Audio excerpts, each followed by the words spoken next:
Good morning বন্ধু বান্ধৱীসকল। আজি বহুত দিনৰ মূৰত ভাবিলোঁ এটা ভিডিঅ' দি দিওঁ। সেয়ে আমি ষ্টাৰ্ট কৰিছোঁ ভিডিঅ'টো। দেখাম মই আমাৰ যে 98 ফুট ওখ শিৱটো আছে সেইটো দেখাম। বহুত দিনৰ মূৰত এতিয়া নতুনকৈ বনাইছে, কেনেকৈ বনাইছে আমাৰ লগত ৰকিও যাব। এয়া আমাৰ ৰকি। আৰু মই আগৰ ভ্লগটোত ৰাস্তাটো দেখাইছিলোঁ, এতিয়া সিমান বিশেষকৈ নেদেখুৱাম। আহি পালোঁ আমি শিৱ মন্দিৰটো। আৰু আগতে যিটো মূৰ্তি আছিল সেইটো মূৰ্তি কিছু অংশ বেলেগকৈ বনাইছে। এয়া চাওক মোৰ পিছপিনে ৰ'বা, শিৱ পূজাৰ কাৰণে আয়োজন কৰা হৈছে। আৰু ইয়াতে প্ৰত্যেকবাৰে শিৱ পূজাৰ কাৰণে বহুতো ভক্তৰ আগমন ঘটে। এয়া কামবোৰ চলি আছে। মই পিছে ইমান ধুনীয়া কৰা দেখা নাছিলোঁ, আজি বহু দিনৰ মূৰত আহিলোঁ। আৰু এই মন্দিৰৰ দুই চাইডে নন্দীৰ পিণ্ডি দিয়া গৈছে। আৰু ভিতৰত কিবা কিবি বনাই আছে, আহকচোন চাম। কাম চলি আছে ইয়াতে কাম চলি আছে। এইটো সুৰংগ হয়। এবাৰ ভিতৰত যাই দেখুৱাম আপোনালোকক। আমাৰ গণেশ বাবা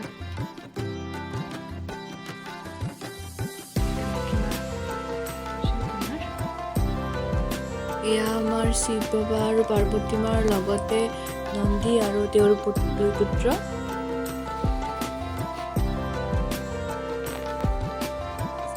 চাওকচোন কেনেকুৱা কৰি বনাইছে। কোনোবা ভক্তই যদি ইয়াতে তেল দিয়ে তেতিয়াহ'লে এইটো ইমান ভৰ্তি হৈ নাযায়। বাকীখিনি এই পাইপেৰে আহি ইয়াত ভৰ্তি হৈ যাব। আৰু লাগিলে ইয়াত আকৌ ঢালি দিব। গুহাটোৰ ভিতৰ ভাগ সম্পূৰ্ণ হোৱা নাই, বনাই আছে। এয়া আমাৰ সৰস্বতী মা আৰু এইজন বা মুনি আৰু কাৰ্তিক এনেকুৱাকৈ বনাইছে। মূৰ্তিবিলাক বনাই থৈ দিছে, গোটেইখিনি সম্পূৰ্ণ হোৱা নাই।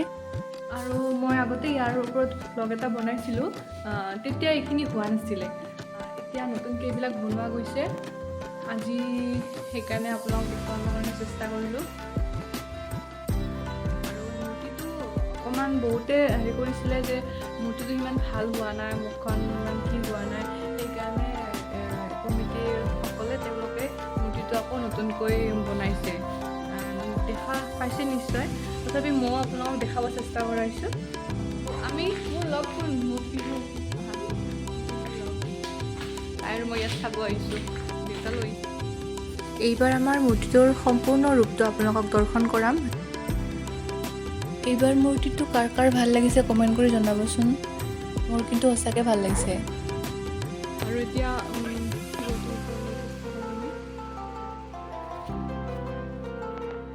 ইয়াতে যোৱা বছৰ ইয়াতে বাঁহৰে দিয়া আছিল, এতিয়া ধুনীয়াকৈ লোহাৰ দিয়া গৈছে। আৰু ইয়াতে পুখুৰীটো আছে, নতুনকৈ শিৱলিংগ আৰু শিৱটোতো বনোৱা গৈছে, দেখাইছোঁৱে। ইয়াতে বহি আছে। আৰু এইবাৰ ভক্তসকলক চাকি দিয়াৰ কাৰণে ইয়াত ধুনীয়াকৈ বনাই দিছে। এইবাৰ শিৱৰাত্ৰিত কিবা আছেনে নাম অজা কিবা আছেনে এনেকুৱা? এইবাৰ শিৱৰাত্ৰিত ওজাপালি আছে। ওজাপালি আছে। এইবাৰ আয়োজন বেলেগে হ'ব চাগে আগতকৈ? আগতকৈ যোৱাবাৰতকৈ বেছি ভাল হ'ব ন? এইবিলাক হেৰি কৰিছে নহয়, দেখা নতুনকৈ দেখা। বৰ্ধন কৰিছে। হয়। এইবিলাক আপুনি আৰম্ভণিৰ পৰাই আছে ন ইয়াতে? মই যোৱা 2023 17 ফেব্ৰুৱাৰীৰ পৰাই মই তাৰমানে ইয়াতে আছোঁ। বাবাক প্ৰতিষ্ঠা কৰাৰ পৰাই মই তাৰমানে ইয়াতে দৰ্শনাৰ্থীবিলাক দৰ্শন কৰাই আছোঁ। মানুহ আহে ন প্ৰত্যেক দিনে? মানুহ আহে, মানুহ তাৰমানে 1000-1200 প্ৰায় থাকেই সদায়। আহিব মানুহ অলপ 10:30 মানৰ পৰা মানুহ আহি যাব, 3-3:30 মানলৈকে আহি যায়। ৰাতিলৈ থাকে ন? গধূলিলৈ থাকে? ৰাতিপুৱা মই 6টাৰ পৰা গধূলি 6টালৈকে থাকোঁ। 6টালৈ থাকে। চাকি ধূপ জ্বলাই পেলাই মই গুচি যাওঁ। আৰু যাত্ৰী থাকোঁ, যাত্ৰী নাথাকিলে গুচি যাওঁ। এইবাৰ ভালেই হ'ব। এইবাৰ ধুনীয়া হ'ব, আহিব লাগিব। আৰু শিৱটো এইবাৰ আগতকৈ বেছি ধুনীয়া হৈছে। তাৰমানে শিৱটো তাৰমানে আগতে মানুহবিলাকে অলপমান হেৰি কৰিছিল, আপত্তি কৰি আছিল। সেইকাৰণে তাক শিৱটো বাবাটোক এইবাৰ অলপ ভালকৈ বনোৱা গৈছে। দিয়ক। শিৱৰ চৰণত সেৱা জনোৱাৰ লগতে পুৰোহিতদেৱে আমাক মন্দিৰৰ কিছু কথা জনালে আৰু আমাক প্ৰসাদ খাব দিলে। শিশুৰ মই প্ৰসাদ খালোঁ। আহিও আমাৰ বিহুজনী ফুল লৈছে মূৰত। আৰু এইবাৰ ভক্তসকলৰ কাৰণে চাকি দিয়া ঠাই ধুনীয়াকৈ বনাই দিছে।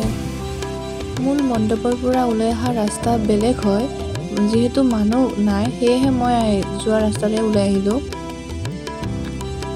অহা 8 মাৰ্চত আহি আছে শিৱৰাত্ৰি আৰু সেয়ে ইয়াত আয়োজন চলি আছে। এইখন হ'ল ৰভা আৰু ঠাইবোৰ চাফ চিকুণকৈ ৰাখিছে।